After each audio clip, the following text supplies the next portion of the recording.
Hello friend, कैसे हैं आप। आपके अपने यूट्यूब चैनल पर मैं रवि आप लोग का बहुत बहुत स्वागत करता हूं। दोस्तों, यह प्राचीन भारत के इतिहास में आज का टॉपिक है प्रागैतिहासिक काल। प्रागैतिहासिक काल से जितने सारे महत्वपूर्ण ऑब्जेक्टिव बनेंगे आज इस वीडियो में हम लोग कवर करेंगे। उसके बाद पढ़ेंगे सिंधु घाटी सभ्यता, उसके बाद वैदिक काल, उसके बाद प्राचीन धार्मिक आंदोलन में बौद्ध और जैन के बारे में पढ़ेंगे, मौर्य काल, गुप्त काल। इसी तरह से प्राचीन भारत को इतिहास हम लोग कवर करेंगे। उसके बाद मध्यकालीन में आएंगे, उसके बाद आधुनिक में आएंगे। तो आप लोग कमेंट करेंगे तो ये सब हम वीडियो अपलोड कर देंगे। अगर आप कमेंट नहीं करेंगे तो वीडियो अपलोड नहीं हो पाएगा, इसलिए आप लोग कमेंट करेंगे तो वीडियो बनेगा। प्रागैतिहासिक काल से जितने सारे महत्वपूर्ण ऑब्जेक्टिव प्रश्न हैं इस पर कवर किया गया है, और जो भी चैप्टर है उसमें से जितने सारे ऑब्जेक्टिव निकल सकते हैं उसको कवर करा दिया जाएगा। आप लोग कमेंट करेंगे तब। अगर चैनल पे नए हैं तो सब्सक्राइब, लाइक और शेयर ज़रूर कीजिएगा। चलिए स्टार्ट करते हैं हम लोग। तो देखिए, थोड़ा जूम कर लेता हूं दोस्तों, एक मिनट।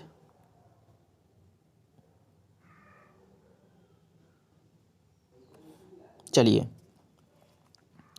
पहला है भारत में सर्वप्रथम पाषाणकालीन सभ्यता की खोज कब हुई थी? तो 1863 ईस्वी में प्रारंभ हुई थी।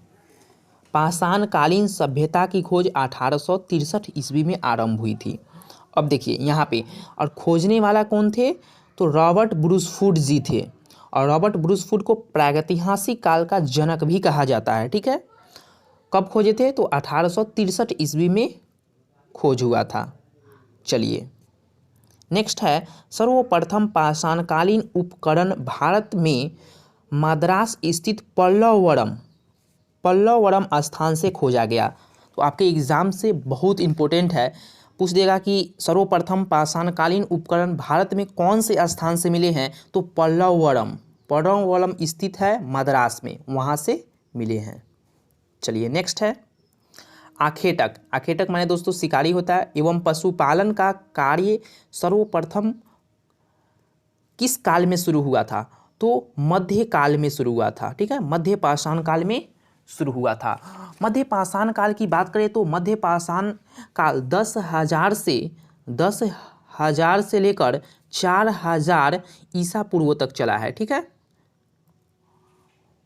और दोस्तों पूरा पाषाण काल, मध्य पाषाण काल और नवपाषाण काल, ये पर हम लोग डिटेल में पढ़े होंगे, और ये सब तो आप लोग भली भांति जानते ही हैं। तो ये हम लोग ऑब्जेक्टिव की ओर आते हैं। चलिए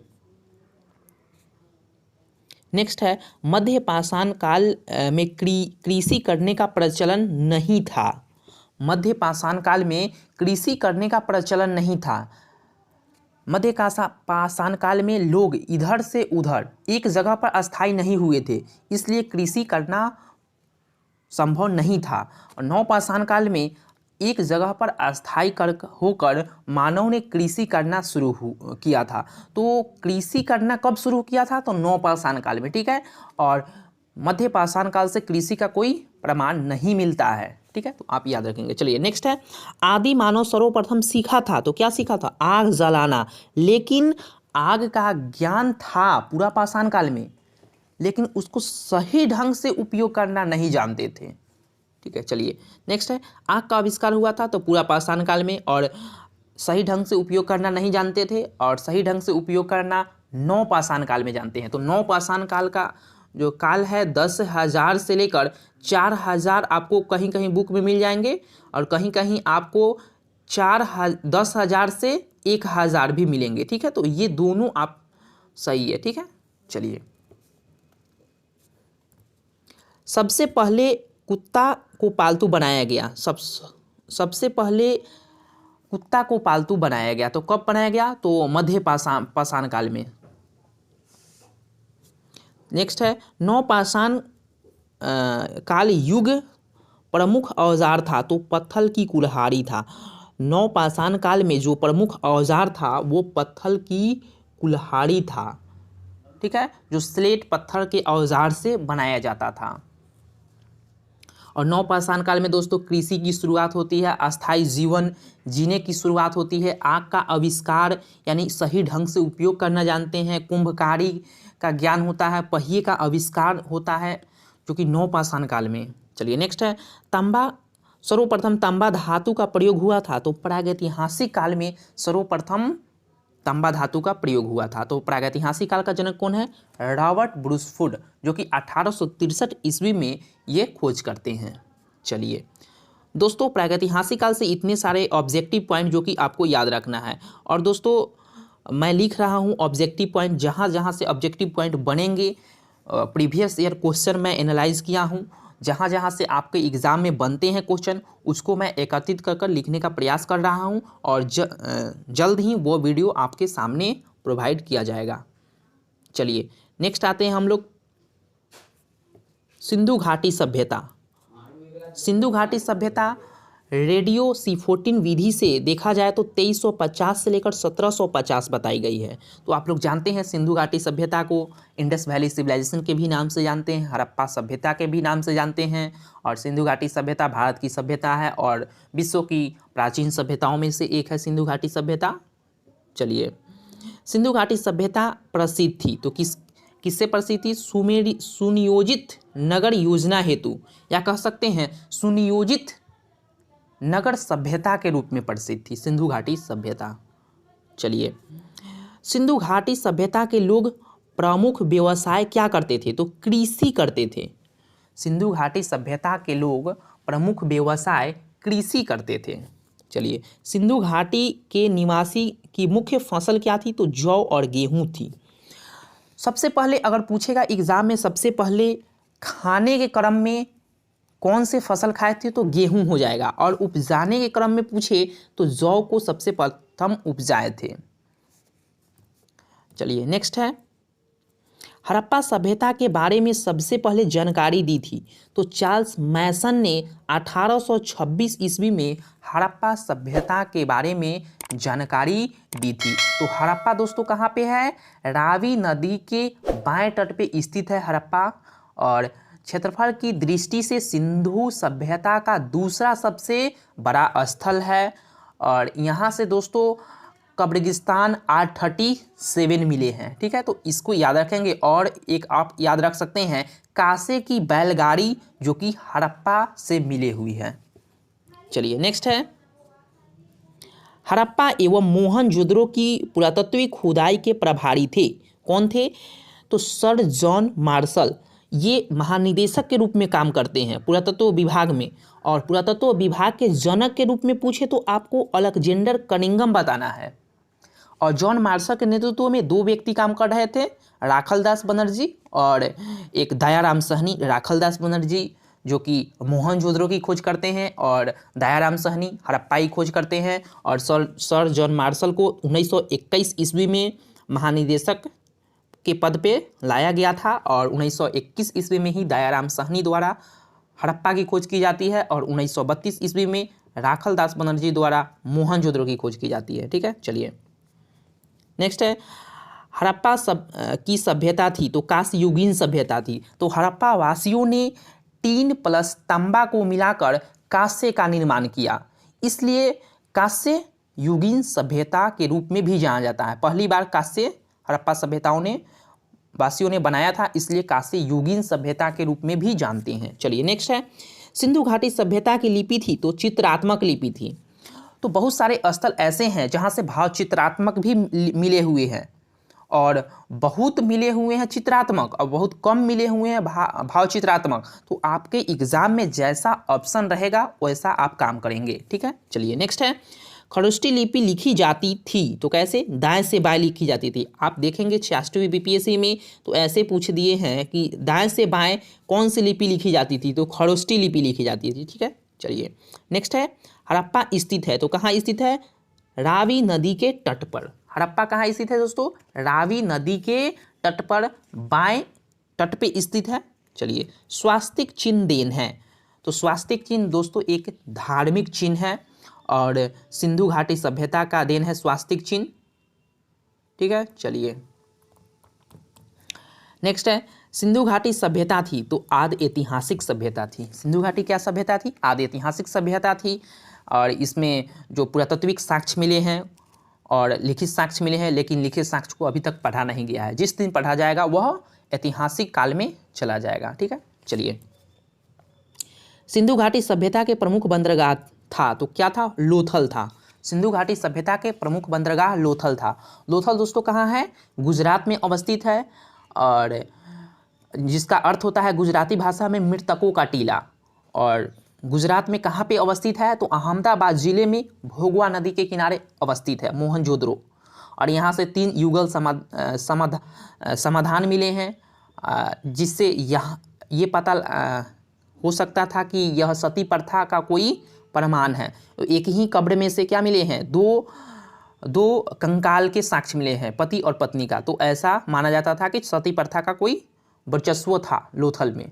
ठीक है, और यहाँ से लोथल से चावल के भी साक्ष्य मिले हैं, और चावल से के साक्ष्य रंगपुर से मिले हैं। तो ये 2 ऐसे स्थल हैं जहाँ से चावल के साक्ष्य मिले हैं।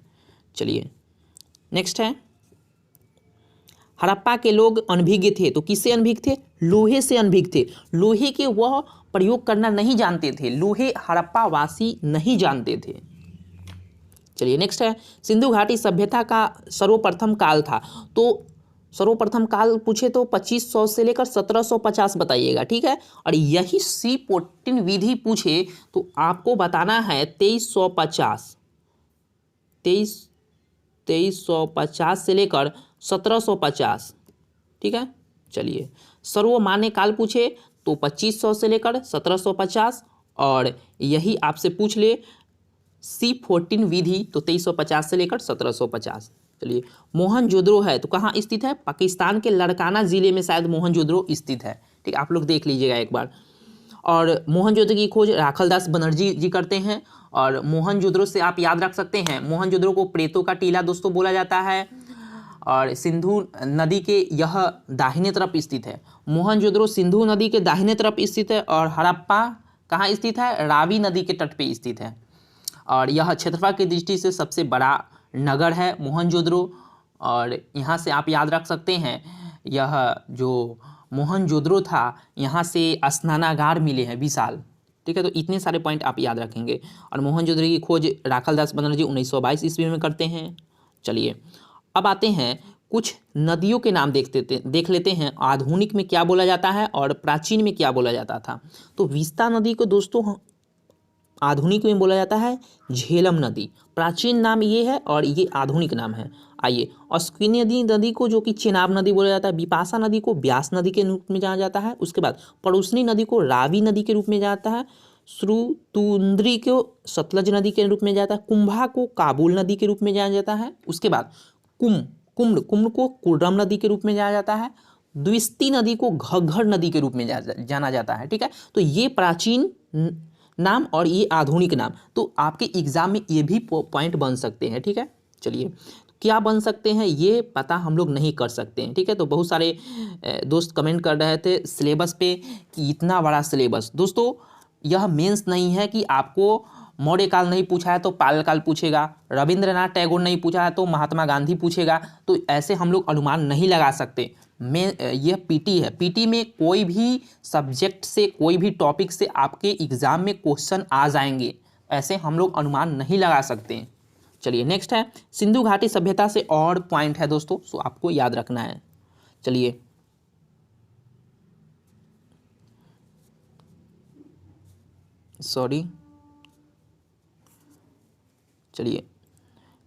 अमरी संस्कृति पनपी थी तो कहाँ पनपी थी? तो बलूचिस्तान में पनपी थी अमरी संस्कृति। चलिए, नेक्स्ट है, नर्तकी की कांस्य मूर्ति मिली थी तो मोहनजोदड़ो में नर्तकी की कांस्य की मूर्ति मिली हुई थी। चलिए, हड़प्पा संस्कृति की बहुसंख्यक मुहरों मिली हुई थी तो कहाँ से मिली हुई थी? सिलखड़ी की। हड़प्पा में दोस्तों बहुत सारे ऐसे लोग थे, बहुत सारे ऐसे साक्ष्य मिले हैं कि सिलखड़ी का मुहर ज़्यादा उपयोग करते थे हड़प्पा वासियों ने। चलिए, नेक्स्ट है, सिंधु घाटी सभ्यता सबसे बड़ी इमारत थी तो सिंधु घाटी सभ्यता की सबसे बड़ी इमारत अगर पूछे तो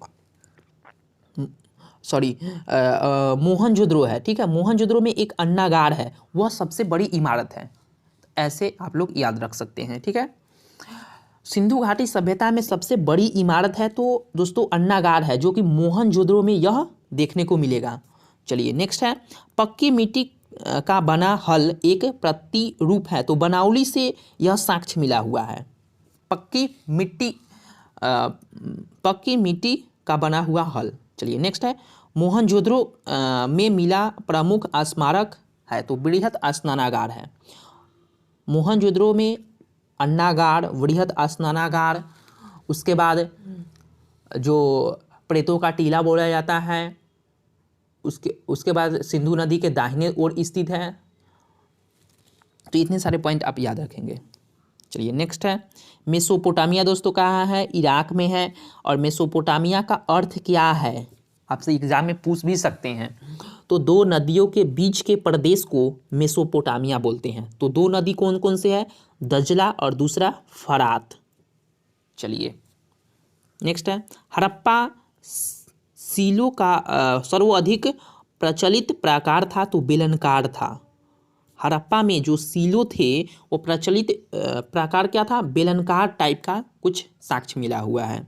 चलिए, हड़प्पा की खुदाई की थी तो दयाराम सहनी द्वारा 1921 में खुदाई के नेतृत्व में करते हैं ये।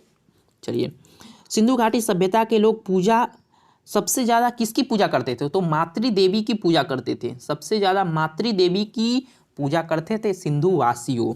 चलिए, हड़प्पा सभ्यता में प्राप्त मुहर निर्मित थी तो स्लेटाइट की निर्मित थी। ठीक है, तो हड़प्पा सभ्यता से इतने सारे पॉइंट जो कि आपको याद रखने हैं। और भी पॉइंट दोस्तों अगर बोलेंगे तो मैं दूंगा, और भी पॉइंट पर चर्चा हो रही है और लिखने का मैं भी प्रयास कर रहा हूं और भी पॉइंट।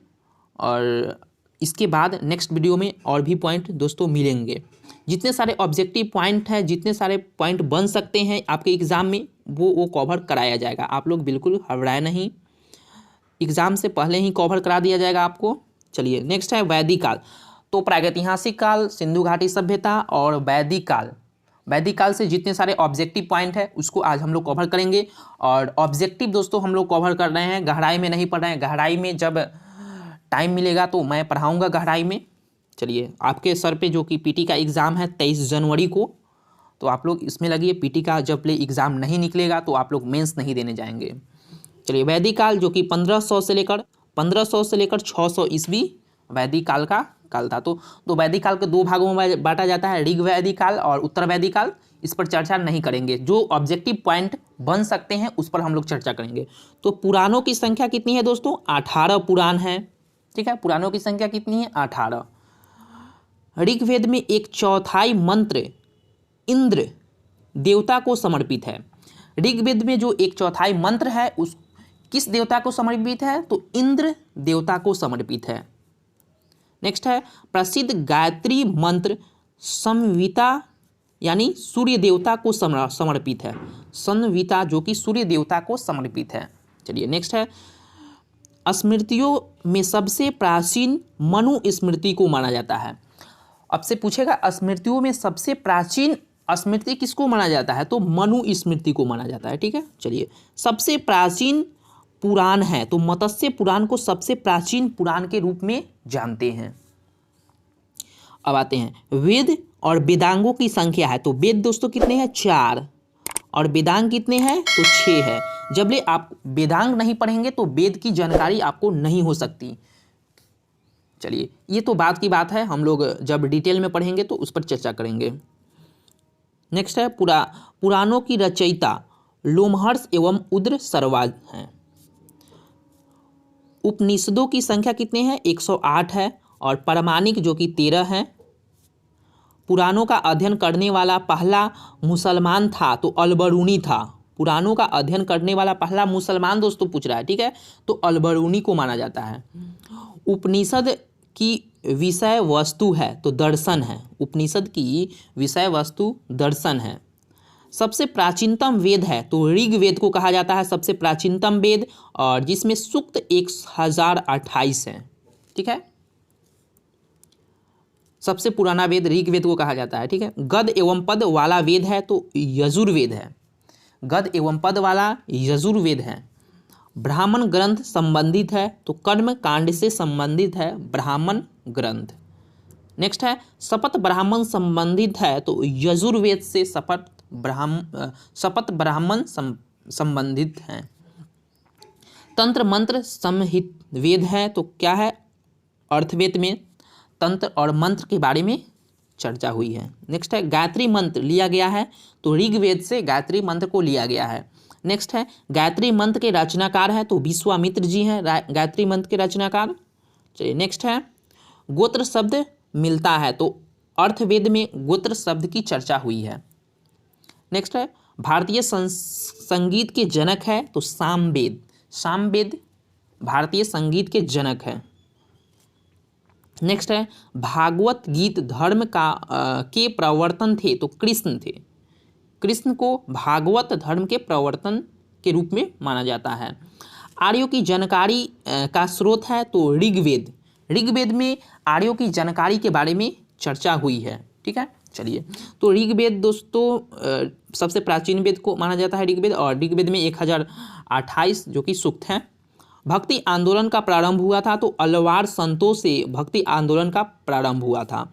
ऋग्वेद में सर्वाधिक बार वर्णित नदी है तो सिंधु नदी को सबसे अधिक बार वर्णित किया गया है, दर्शाया गया है। ऋग्वेद में वर्णित प्रमुख देवता है तो इंद्र, इंद्र हैं, पुरंदर के भी नाम से जानते हैं। चलिए आइए वैदिक काल में और भी पॉइंट आपके एग्जाम में बन सकते हैं और इम्पोर्टेंट है वैदिक काल से पॉइंट। चलिए ऋग्वेद में पूर्णतः सोम को समर्पित मंडल है तो 9वां मंडल सोम को समर्पित है। यही आपसे पूछ देगा कि ऋग्वेद का सबसे बाद में निर्मित मंडल है तो 10वां मंडल है, और सबसे जो सोम देवता को समर्पित मंडल 9वां है और सबसे बाद का मंडल 10वां मंडल है। चलिए सत्यमेव जयते लिया गया है तो पुंडकोपनिषद से लिया गया है सत्यमेव जयते। नेक्स्ट है प्राचीन हिंदू विधि के लेखक है तो मनु है।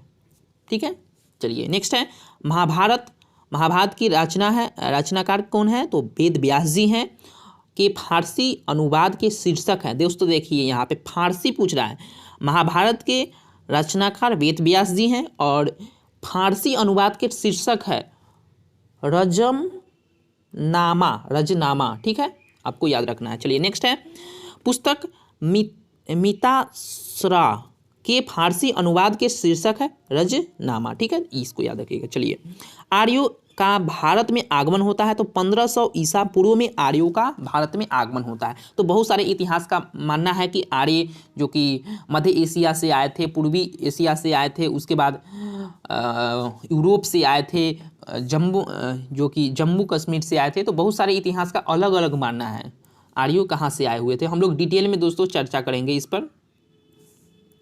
चलिए आर्य सब बसे हुए थे तो पंजाब और अफगानिस्तान में आर्य बसे हुए थे।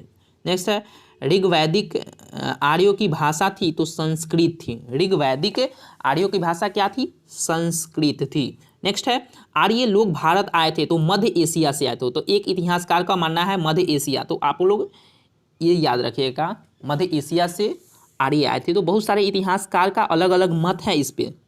चलिए शून्यवाद के प्रतिपादन है तो नागा अर्जुन है। शून्यवाद के प्रतिपादक कौन है, नागा अर्जुन है। चलिए नेक्स्ट है वेद में यजुर्वेद की रचना गद एवं पद दोनों में की गई है। जो वेद है उसमें यजुर्वेद ऐसा वेद है जिसमें गद और पद दोनों में रचना की गई है। वेदांगों में कल्प, शिक्षा, निरुक्त, व्याकरण, छंद, ज्योतिष का समावेश है। वेदांगों में कल्प, शिक्षा, निरुक्त और व्याकरण, छंद, ज्योतिष और का समावेश है। ठीक है, वेदांगों में। चलिए कुछ हम लोग देख लेते हैं दोस्तों। यहाँ पे वेद और उसके ब्राह्मण और उपवेद के बारे में देख लेते हैं। यहाँ पे देख रहे होंगे वेद है, यहाँ पे ब्राह्मण है और यहाँ पे उपवेद है। तो देखिए यहाँ पे ऋग्वेद, ऋग्वेद वेदों के ब्राह्मण कौन है, ऐत्रेय और कौशिकी को माना गया है। उपवेद आयुर्वेद। चलिए यजुर्वेद, यजुर्वेद के शतपथ ब्राह्मण को माना जाता है। उसके बाद उपवेद धनुवेद।